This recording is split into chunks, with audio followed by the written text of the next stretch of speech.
नमस्कार साथियों, दोस्तों आपके अपने चैनल प्रभु यूपीपी में एक बार पुनः स्वागत है। दोस्तों जैसा कि आप सभी जानते हैं कि आज एसएससी जीडी कांस्टेबल के लिए जो है नोटिफिकेशन आउट हो चुका है। दोस्तों इसी के साथ ही बहुत सारे बच्चों के मन में है कि इसके लिए जो एज लिमिट्स है वो क्या होनी चाहिए, हाइट जो है वो क्या होनी चाहिए, और ये फॉर्म जो है कब से कब तक भरा जाएगा, फॉर्म करेक्शन का अंतिम डेट कब होगा, फीस पेमेंट का अंतिम डेट कब होगा। ये सारी जो क्वेरीज हैं आपके इस वीडियो के माध्यम से जो है समाप्त होने वाले हैं। दोस्तों सबसे पहले मैं बता दूं, ये जो वैकेंसी है ये 10वीं पास पे है, ठीक है, ये तो सभी बच्चे जानते होंगे। ठीक, जो आपका फॉर्म अप्लाई डेट है वो 5 सितंबर 2024 से लेकर के 14 अक्टूबर 2024 तक है। मतलब कि एक महीने से भी अधिक का समय आपको फॉर्म भरने के लिए मिल रहा है, ठीक है। और ये जो अंतिम तिथि आप देख रहे हैं फॉर्म भरने का, यही आपका जो फॉर्म का जो रिसिप्ट है उसको भी लेने का जो है प्रिंट आउट निकालने का भी अंतिम जो है तिथि है। फीस पेमेंट की जब हम बात करते हैं लास्ट डेट की, तो दोस्तों 15 अक्टूबर 2024 जो है ये आपके फॉर्म का फीस पेमेंट का अंतिम तिथि है। इसी के साथ ही जो फॉर्म करेक्शन डेट है वो भी निर्धारित किया गया है। मुझे एसएससी का एक यही बहुत अच्छा चीज लगता है कि ये बहुत ही शेड्यूल तरीके से सारा काम करते हैं। और मैं बता दूं, ये जो वैकेंसी आपका निकला है ये 39,481 पदों के लिए निकला है। ये बहुत दिनों बाद ऐसा हो रहा है कि इतनी बड़ी भर्ती जो है पहली बार में ही निकाली जा रही है। इसके पहले जितनी भी वैकेंसी हमारी एसएससी जीडी की निकली है उस समय कम पद निकाले गए थे, ठीक है, 30,000 से कम पद निकाले गए थे। उसको बढ़ाते बढ़ाते 50,000 प्लस किया गया था एक बार, और एक बार 40,000 प्लस किया गया था। लेकिन इस बार आपकी स्टार्टिंग ही 39,481 से है, तो उम्मीद ऐसा जताया जा रहा है कि ये वैकेंसी जब तक आपका एग्जाम होगा तब तक ये वैकेंसी बढ़ने की पूरी चांसेस है 50,000 प्लस होने की। दोस्तों फॉर्म करेक्शन पर हम थे। फॉर्म करेक्शन की बात जब हम करते हैं तो 5 नवंबर 2024 से लेकर के 7 नवंबर 2024 तक जो है फॉर्म करेक्शन का डेट है। लेकिन ध्यान रखिएगा, जो 7 नवंबर 2024 का ये जो डेट है आपका कब तक है, 11 बजे रात तक का है, ठीक है। एग्जाम डेट की बात करें दोस्तों तो एग्जाम डेट भी बता दिया गया है कि जनवरी से लेकर के फरवरी माह में आपकी परीक्षा हो सकती है। ये संभावित तिथि है। इस समय थोड़ा सा जो है आगे पीछे हो सकता है, पीछे तो नहीं हो सकता, आगे ही हो सकता है, मतलब डिले हो सकता है। बट आपको मान के चलना है कि आपका परीक्षा जो है वो जनवरी से फरवरी के बीच में होने की पूरी संभावना है। क्योंकि जब फॉर्म भर गया ना, जब फॉर्म आपने भर दिया तो पूरी चांसेस है कि जनवरी फरवरी में एसएससी जो है ये परीक्षा करा देगी, ठीक है। अब एज काउंटिंग की बात कर लेते दोस्तों।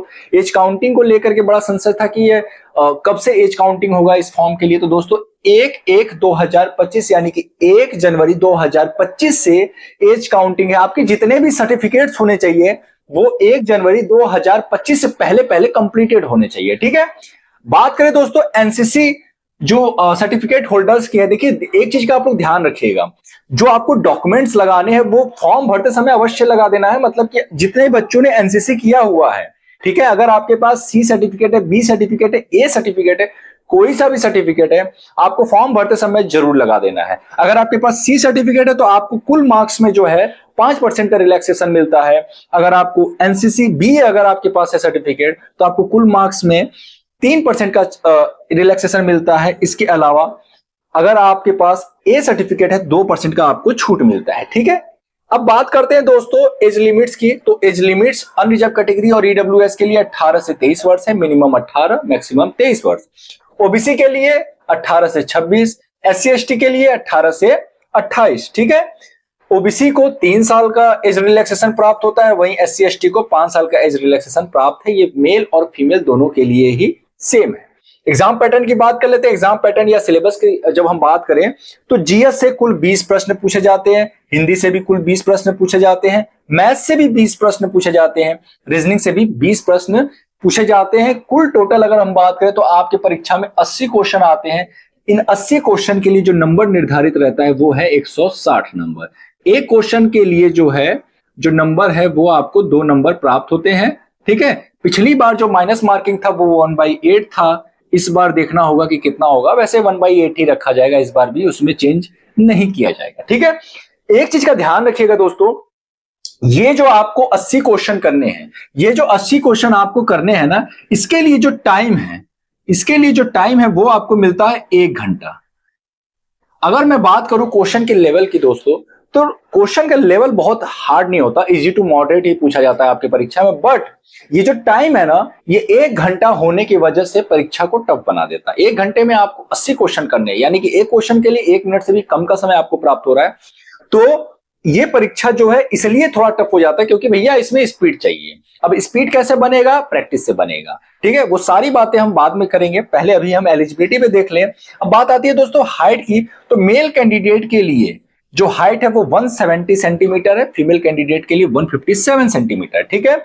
मेल अगर एसटी कैटेगरी का है तो 162.5 सेंटीमीटर उसके लिए हाइट है, और फीमेल अगर एसटी कैटेगरी की तो 150 सेंटीमीटर जो है उनके लिए हाइट रखा गया है। ये तो बात रही जो हमारी मुख्य जो एलिजिबिलिटी है, जो योग्यता है आपके लिए, वो क्या होनी चाहिए इस फॉर्म को भरने के लिए। उम्मीद करता हूं कि ये आपको समझ में आ गया होगा। अब दोस्तों बात करते हैं कि ये जो वैकेंसी निकली है इसके लिए आपको तैयारी कैसे करना है। देखिए दोस्तों, हमारे चैनल पे मैं आपको मैथ और हिंदी बिल्कुल बेसिक से और बिल्कुल आपका जो पैटर्न है एग्जाम का उसके अकॉर्डिंग मैं क्लासेस लेकर के आऊंगा। मैथ में पूरे दावे के साथ कहता हूं कि जिस बच्चे ने मुझसे मैथ पढ़ लिया शुरू से लेकर अंत तक, गारंटी के साथ कहता हूं कि आप परीक्षा में मैथ के क्वेश्चन छोड़ के नहीं आओगे। जिसका मैथ वीक है ना, उसको भी मैं मैथ से मोहब्बत करा दूंगा। बस हाँ, आपका साथ चाहिए। आप शुरू से लेकर अंत तक मेरे साथ बने रहना। दावा करता हूं कि मैथ से एक भी प्रश्न छोड़ के नहीं आओगे। और हिंदी जो है, जिस बच्चे ने यूपी पुलिस की तैयारी की होगी, हिंदी जितना आपने वहां पढ़ा था यहाँ पे उतना नहीं पढ़ना होता। यहाँ पे बहुत ही कम हिंदी होता है। सिलेबस में आपके छंद अलंकार वगैरह कुछ नहीं होते, केवल नॉर्मल जो हिंदी का जो आपका ग्रामर का पार्ट था केवल वो पूछा जाएगा, ठीक है।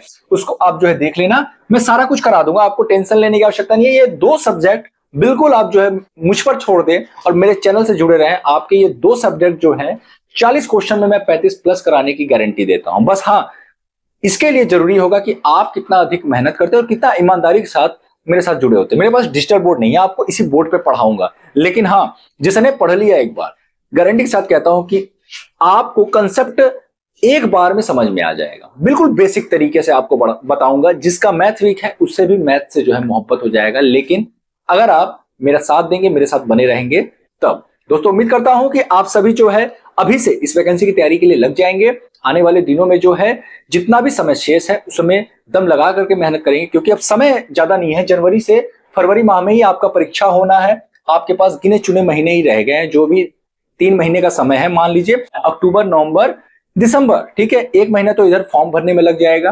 तो मान के चलिए कि 3-4 महीने का जो समय है, इसी में आपको जो है मेहनत करना है, हार्डवर्क करना है, और ताकि जो है इस वैकेंसी के लिए आप जो है प्रिपेयर हो सके और अच्छे से सिलेक्शन ले सके। खासतौर से वो बच्चे जिनका यूपी पुलिस कांस्टेबल में परीक्षा अच्छा नहीं हुआ है, जिनका जो है एग्जाम ठीक नहीं हुआ है। तो दोस्तों फिर मिलते हैं किसी अन्य वीडियो के साथ, तब तक के लिए जय हिंद, जय भारत।